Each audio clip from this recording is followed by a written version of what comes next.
नमस्कार, एनडीटीवी राजस्थान देख रहे हैं आप। आज 75वें गणतंत्र दिवस का मौका है। 26 जनवरी के उपलक्ष्य में राजस्थान की 4 शख्सियतों को पद्मश्री अवार्ड के लिए चयनित किया गया। राजस्थान के लिए बेहद ही गर्व का यह दिन, उत्साह मनाने का भी पर्व कि राजस्थान की लोक संस्कृति को मौका दिया है राष्ट्रीय स्तर पर इस सम्मान को प्रदान करने का। भारत सरकार ने राजस्थान की कला के क्षेत्र में जयपुर के 93 साल के ध्रुव पदाचार्य पंडित लक्ष्मण भट्ट तेलंग, बीकानेर के मांड गायक अली मोहम्मद और गनी मोहम्मद, साथ ही साथ भीलवाड़ा के बहरूपिया कलाकार जानकी लाल और समाज सेवा के क्षेत्र में जयपुर की माया टंडन को पद्मश्री के लिए चयनित किया गया है।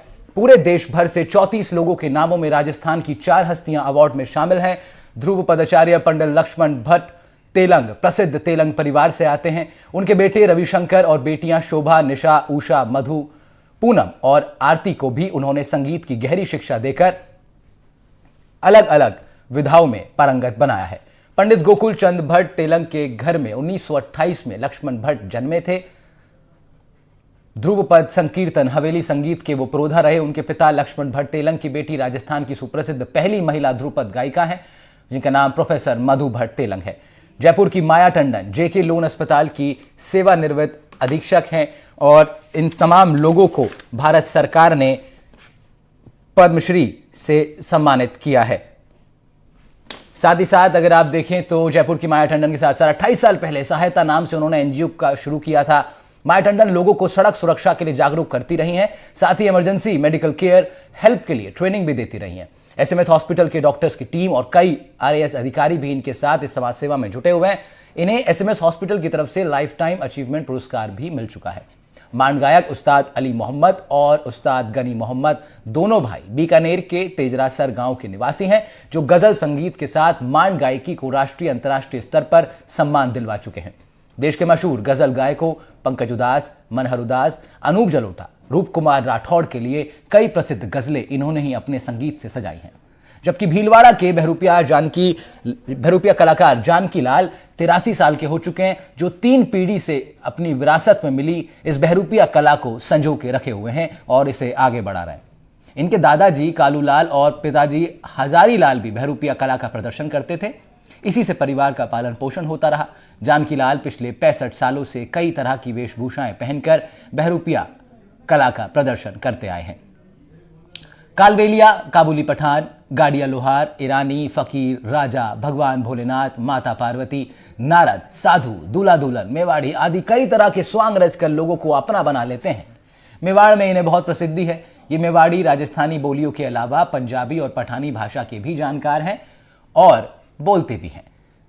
आज हमारे साथ स्टूडियो में यहाँ से मैं बैठा हूँ तो राजस्थान से ही ये तीनों गेस्ट हमारे साथ जुड़ेंगे और तब इस पर हम लोग बात करेंगे। लक्ष्मण पंडित जी की तबीयत जो है वो ठीक नहीं थी।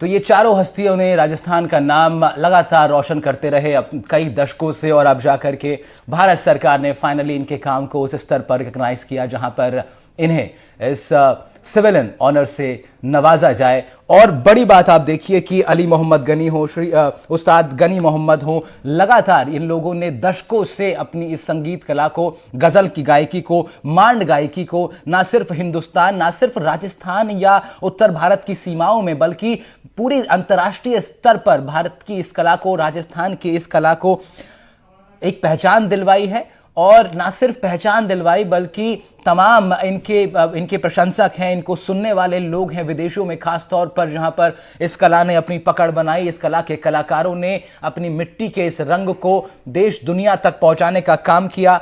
और उस्ताद अली मोहम्मद के बाद अगर आप देखें तो जानकी लाल, जो कि लगातार 3 पीढ़ियों से बहरूपिया कला को संजोए हुए हैं, ना सिर्फ संजोए हुए रहे बल्कि उसने उसको आगे बढ़ाने का काम भी किया है। देश दुनिया में उनके तमाम प्रशंसक हैं, खासतौर पर मेवाड़ के अंदर उनका खासा नाम है, राजस्थान में उनकी बड़ी पहचान है और भारत सरकार ने अब इस क्षेत्रीय पहचान को राष्ट्रीय स्तर पर ये सम्मान देकर के निश्चित रूप से ये सुनिश्चित किया है कि इस तरह की कला, इस तरह की योगदान जो भारतीय संस्कृति में आते रहे हैं तमाम अलग अलग लोगों की तरफ से, उसको रिकॉग्नाइज किया जा सके, उसको वो सम्मान दिया जा सके जिसके वो हकदार हैं। भारत सरकार ने पिछले 8-9 सालों में अगर खासतौर पर आप देखें और अगर आप पूरी सूची अगर आप एनालाइज करें खासतौर से सिविलियन अवार्ड्स की, तो आप देखेंगे कि समाज के जो बिल्कुल वो लोग थे जिनको वो पहचान नहीं मिल पा रही थी, जिन्होंने जितना काम किया, जितना योगदान दिया समाज के लिए, जितना कॉन्ट्रीब्यूट किया और पूरे देश और राज्य के अंदर हो रहे बदलावों में जो एक मेजर कंट्रीब्यूशन इन लोगों का रहा है,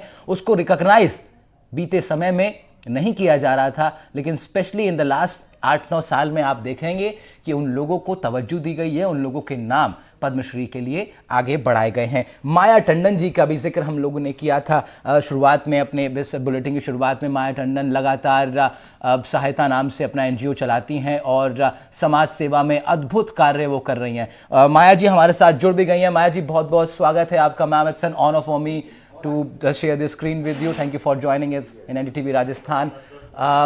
Pleasure it will be talking to you, ma'am. बहुत बहुत आपका मैं आपको सबसे पहले कॉन्ग्रेचुलेट करूंगा। भारत सरकार ने आपके उस योगदान को सराहा है, आपको रिकॉग्नाइज किया है and finally you are getting this Padmashri civilian honour award. कैसा आपको लग रहा है ma'am? I'm highly honored.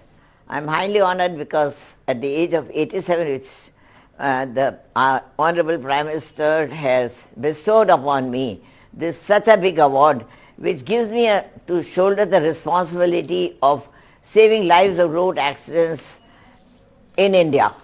Road accidents in India are a very serious issue, and WHO and Wikipedia have been constantly saying that road accidents have to come down, or else our youth, which are giving their lives on roads, will not be able to do well, and that's a message that has been constantly given by the Honorable Prime Minister. I was born in Ajmer, born and brought up in Ajmer, had my education in Sofia, Ajmer, and came to SMS Medical College, did my entire MBBS, post-graduation training, then was their lecturer, reader, professor, senior professor, and then became head of department anesthesia, followed by superintendent J.K. Lon Hospital, and I retired on 28 February 1995 from SMS Medical College. This year it was the 75 years of the SMS Medical College. बहुत लंबा सफर आपने तय किया है, लंबा सफर आपने तय किया है और उस लंबे सफर में बहुत ही अद्भुत योगदान आपका भारतीय समाज को मिलता रहा है। मैम अगर आप थोड़ा सा बता पाएं सहायता समूह के बारे में, इस NGO को जो आप रन कर रही हैं इतने समय से, ये कहाँ से ये आइडिया, क्योंकि एक लंबा सफ़र जब हम बात कर रहे हैं तो उस दौरान आपकी जो एज रही होगी मैम, आप बहुत, हालांकि आप अभी भी बहुत यंग हैं मैम और आपकी एनर्जी हम लोग को भी बहुत ज़्यादा मोटिवेट करती है, बट उस समय कहाँ से वो आइडिया टॉसअप हुआ आपके दिमाग में, कैसे आपने उसको फिर जो है इम्प्लीमेंट किया? हमारे एनेस्थीसिया के अंदर एक डॉक्टर NP सिंह थे, वो प्रोफेसर थे और उन्होंने कहा, मैं जब J.K. लॉन में सुपरिटेंडेंट थी, कि आप 3 दिन का पुलिस वालों को ट्रेनिंग दिलवाइए राजस्थान पुलिस अकेडमी से। वो मेरे लिए पॉसिबल हो गया। वो 3 दिन के कोर्स के अंदर हमने जो सब पुलिस वालों को बताया, और उसी के अंदर एक फोटोग्राफर थे, उनकी जब रोड एक्सीडेंट्स में मदद मांगने का समय आया और उन्होंने कहा तो किसी जनता ने उनको हेल्प नहीं किया। उन्होंने बाद में मेरे को फ़ोन किया कि मैडम मैं तो जो फोटोग्राफी की थी उसी की वजह से आज मैं ज़िंदा हूँ, क्योंकि मेरे को मालूम था कि मेरे हिप बोन के अंदर ब्लड ब्लीडिंग हो चुकी है और कोई उठाने को तैयार नहीं था। तो मैंने उनको बताया कि सिर की तरफ हाथ रखो और पीठ की तरफ भी हाथ रखो, पैर भी करके ढंग से उठाओ, मेरे को हॉस्पिटल लेके जाओ, मेरी जान बच जाएगी। और कह लें आज मैं आप ही की वजह से ज़िंदा हूँ। ये बहुत कॉमन अकम्पनीमेंट्स नहीं होते हैं। और इस तरह की चीज़ जब ये हुई तो मेरे रिटायरमेंट के बाद मुझे लगा कि मैं यही काम करूं, और इसीलिए मैं इसके अंदर हूं। मेरे फैमिली वालों का पूरा सपोर्ट मिला, मेरे बच्चे मेरे साथ में ही रहते हैं, और उनकी वजह से मैंने ये ट्रस्ट शुरू किया। 1995 से लगातार करीब 30 साल हो गए मैं इस काम पे करती हूँ, जिसके अंदर हम सड़क दुर्घटना में लोगों की जान बचाने का प्रशिक्षण देते हैं। बिल्कुल मैम, और ये प्रशिक्षण जो है रंग भी ला रहा है बीते काफ़ी समय में। अब अगर हम डेटा एनालाइज करें तो हालांकि रोड एक्सीडेंट्स तो बढ़ ही रहे हैं, जिस तरह से आबादी भी बढ़ रही है, एंड एक बड़ा फैक्टर ये भी है कि मैम अब जो मोटर व्हीकल्स हैं उनकी जो खरीद है वो भी अब बहुत बहुत ज़्यादा आम हो गई। एक ज़माना था कि जब 5-7 लोगों के परिवार में एक घर में एक व्हीकल हुआ करता था, या पूरी एक वो भी हम मतलब मैंने खुद वो दौर देखा है जब पूरी गली मोहल्ले में गिने चुने व्हीकल्स हुआ करते थे। बट अभी चीज़ें एकदम बदल गई हैं, अब एक घर में 4-4 व्हीकल्स हैं, तो बहुत मुश्किल हो जाता है मैम रोड एक्सीडेंट्स को संभालना। खाली यही वजह नहीं है रोड एक्सीडेंट्स का, जागरूकता की कमी है। बिल्कुल। Ministry of road transport and highways हर साल सड़क सुरक्षा सप्ताह, इस साल सड़क सुरक्षा माह कर रही है, क्योंकि रोड एक्सीडेंट्स में बहुत बढ़ोतरी हुई और यूथ के ऊपर बहुत एडवर्स इफेक्ट पड़ा है। तो इस बार उन्होंने ये कहा कि भाई कोई इस तरह का काम करो। तो हम जो ये काम करते हैं जिसके अंदर हम लोग सड़क सुरक्षा के लिए तो जागरूकता फैलाते हैं कि भाई हेलमेट भी पहनना चाहिए, ओवर स्पीडिंग नहीं करनी चाहिए, ये सब चीज़ें बोलते हैं, पर हमारी यूथ सुनता नहीं है। तो हम तो जीवन रक्षा प्रणाली के लिए कहते हैं कि American heart association cardiopulmonary resuscitation पर जोर देता है कि अगर किसी को दिल का दौरा पड़ जाए और दिल रुक जाए तो उसको सही तरीके से दिल पर दबाव कैसे देना चाहिए। उसके लिए हमारी इंडियन रिससिटेशन काउंसिल ने कहा कि हमको मुंह से मिलाकर सांस नहीं देना है, और सिर्फ 120 बार सिर्फ दिल पर दबाव देकर जान बचानी है, जिसको हम compression only life support COLS कहते हैं। ये पूरे हिंदुस्तान के अंदर अगर हो जाए तो कई लोगों की जान बच सकती है। दूसरा है यूरोपियन रिससिटेशन काउंसिल, वो लोग ये कहते हैं कि दुर्घटना स्थल पर जो लोग व्यक्ति मौजूद हैं वो अगर सीक्वेंशियल हैंडलिंग जान ले, 10 सेकंड के अंदर व्यक्ति को कैसे बचाना है, 3 मिनट में क्या करना है, तो सर से पैर तक जांच के और उसको देखना है कि बेहोश है क्या। अगर बेहोश है तो उसको 90 डिग्री की लॉग रोल पोजीशन के अंदर हॉस्पिटल पहुंचाएंगे, तो मुंह से खून, थूक, उल्टी स्वतः ही निकल जाएंगे, क्योंकि ज़बान नीचे आ जाएगी। वरना ज़बान जैसे ही ऊपर के तलवे पर जाके अटकती है, अगली सांस में वो व्यक्ति दम तोड़ देता है। तो हम उसको मौका ही नहीं देते हैं जिंदा रहने के लिए। कंकशन होता है, हेड इंजरी होती है, उसके अंदर कंकशन के अंदर 2-3 मिनट के अंदर व्यक्ति अपना वापस कॉन्शियसनेस में आ सकता है, पर हमें समय नहीं देते हैं। अगर हम लॉकडाउन पोजीशन में लेके जाएंगे तो जान अवश्य बचेगी। अगर किसी ने देखा है कि सड़क दुर्घटना में व्यक्ति के पीठ के बल गिरा है और पीठ में कोई चोट नहीं लगी है, तो हम उसको लॉकडाउन पोजीशन में लेके जाएंगे। लेकिन अगर पीठ में चोट लगी की संभावना थोड़ी भी है तो हम यही जागरूकता है मैम, यही जागरूकता है मैम, जिसके लिए आपकी जी आप पूरी कर लीजिए मैम। यस, पूरी कर लीजिए मैम, बात पूरी कर लीजिए। तो इसमें ये स्पाइनल कॉर्ड इंजरी हो जाती है, और स्पाइनल कॉर्ड जो है वो पूरे बॉडी की नसों को संचालित करता है।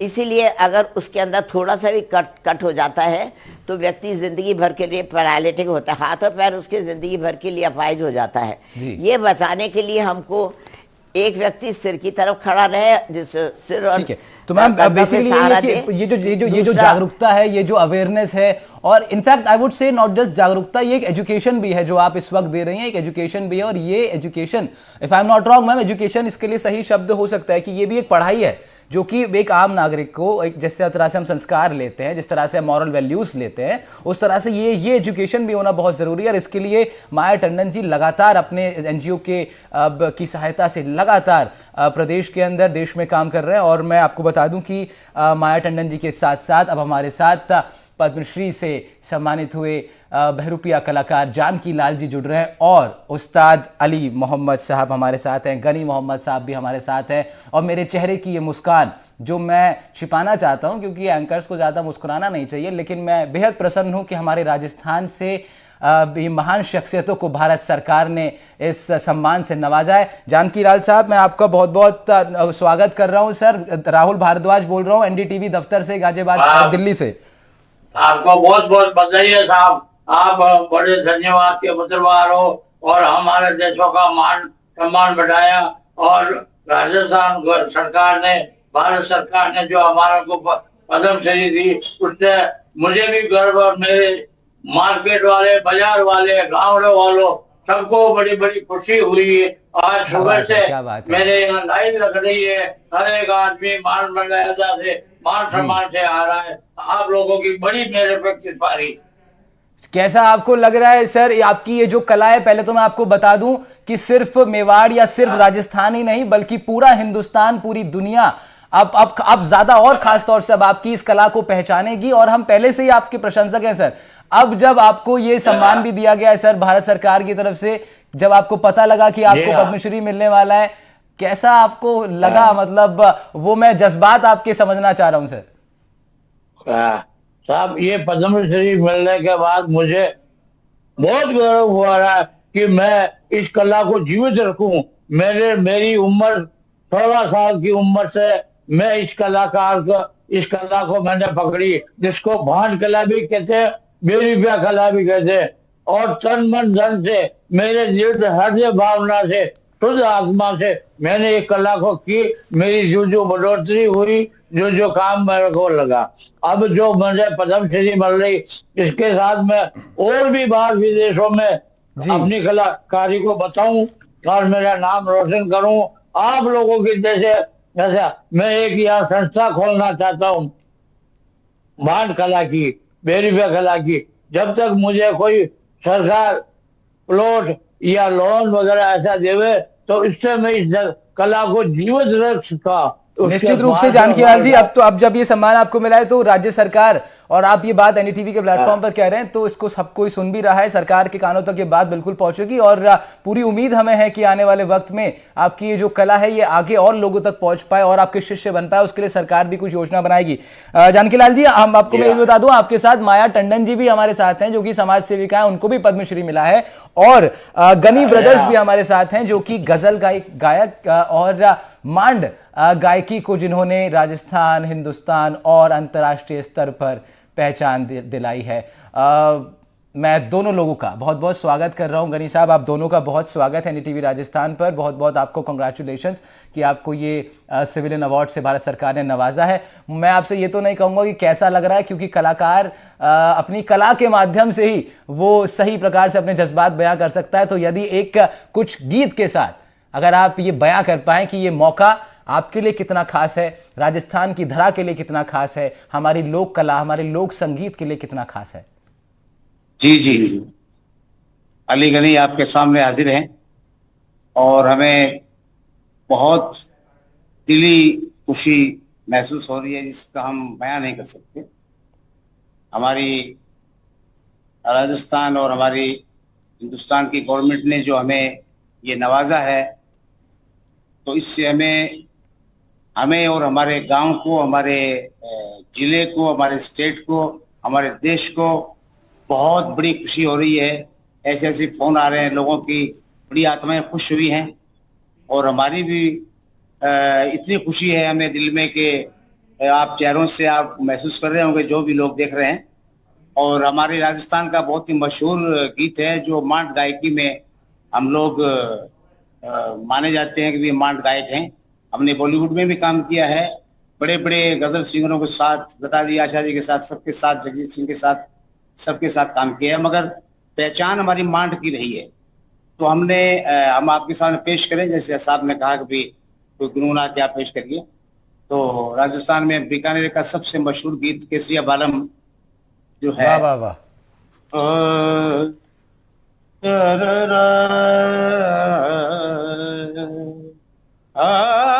साजन आया है सखी, मैं कहीं मनवा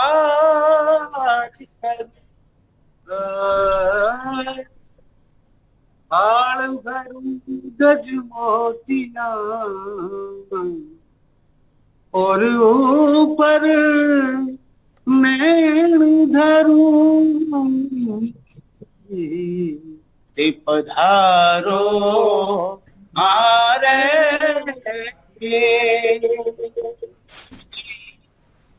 केसरिया बनना पधारो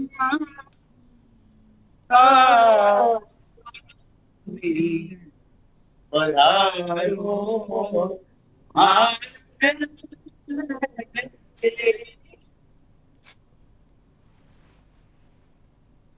क्या बात है सर। और पधारो हमारे देश, निश्चित रूप से आपने बिल्कुल ठीक कहा कि ये पहचान है राजस्थान की संगीत की, ये पहचान है। और ये पधारो हमारे देश, कल जब फ्रांस के राष्ट्रपति जयपुर में थे सर, तो हम लोगों ने भी यही लाइन अपने यहाँ भी लिखी थी कि पधारो हमारे देश। तो ये पधारो हमारे देश बहुत कुछ है, इस 3 शब्दों में बहुत कुछ है कि हम स्वागत भी कर रहे हैं, मेजबानी तो करेंगे। और जी आप कुछ कहना चाह रहे हैं गनी साहब? अली गनी, माफी चाहते हैं, अली गनी साहब, अली गनी को जो एक यहाँ की धरती की दुआओं से और हमारे बुजुर्गों की दुआओं से जो चीज ऊपर वाले ने जो बख्शी है, ये माइंड में कुछ अलग अंदाज, हम अपनी तारीफ नहीं करेंगे, वो ऊपर वाले की तारीफ है।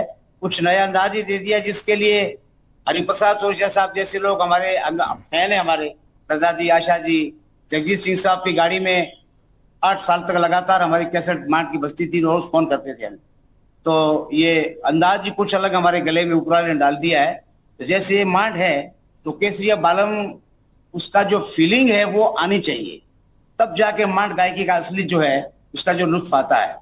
पधारो पधारो पधारो हमारे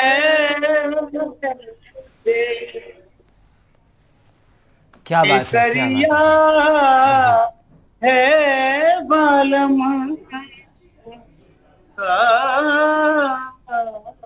अद्भुत अद्भुत अद्भुत।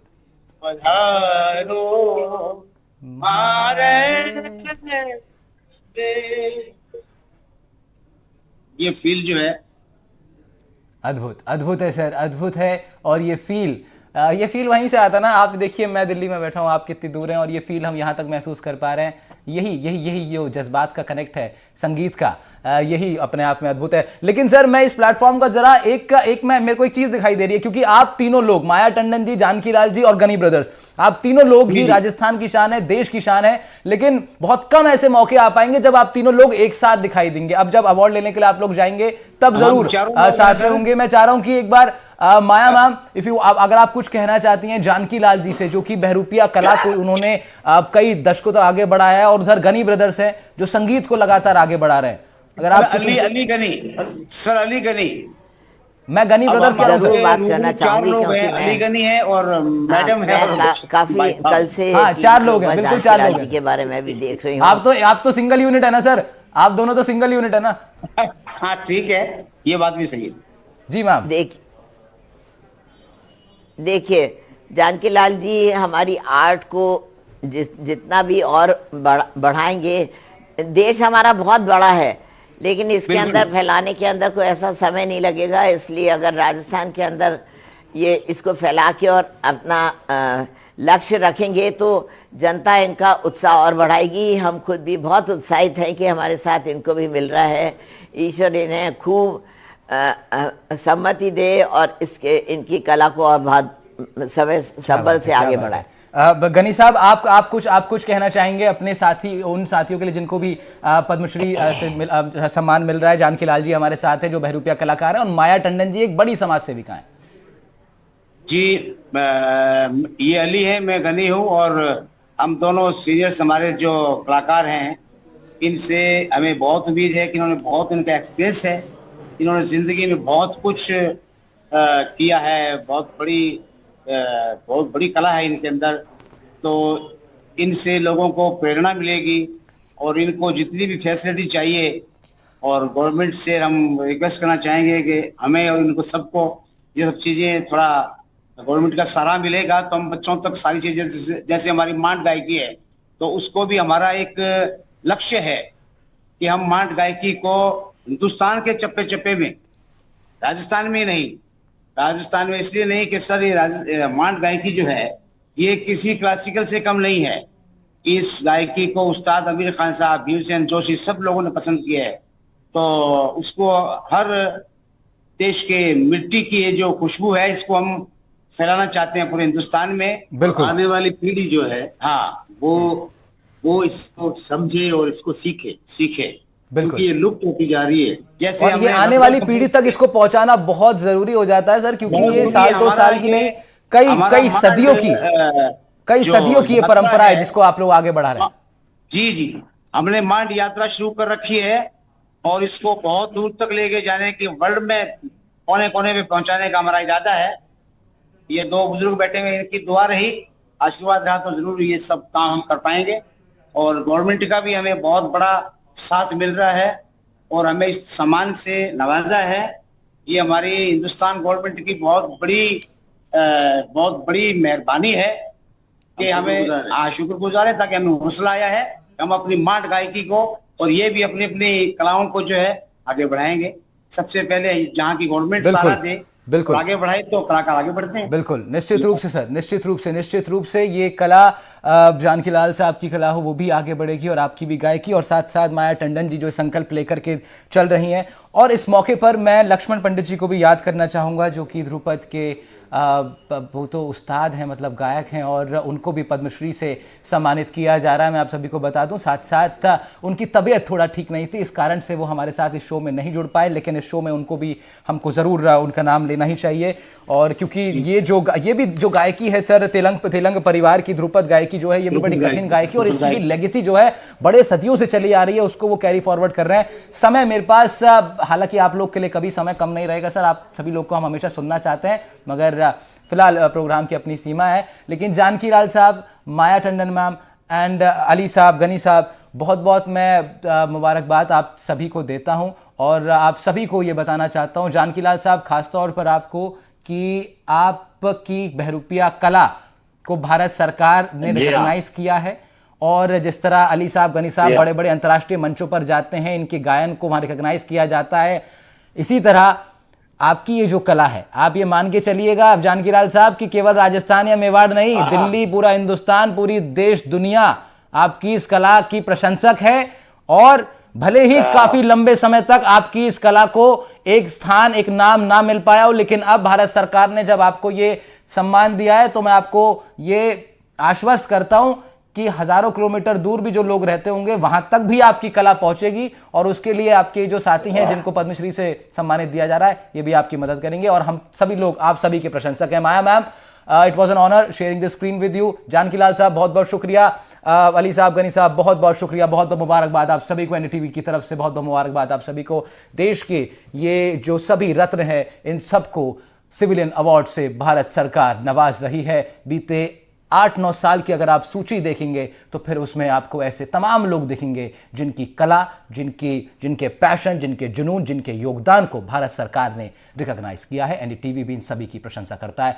फिलहाल इस बुलेटिन में मेरे साथ इतना ही। मेरा नाम था राहुल भारद्वाज। नमस्कार।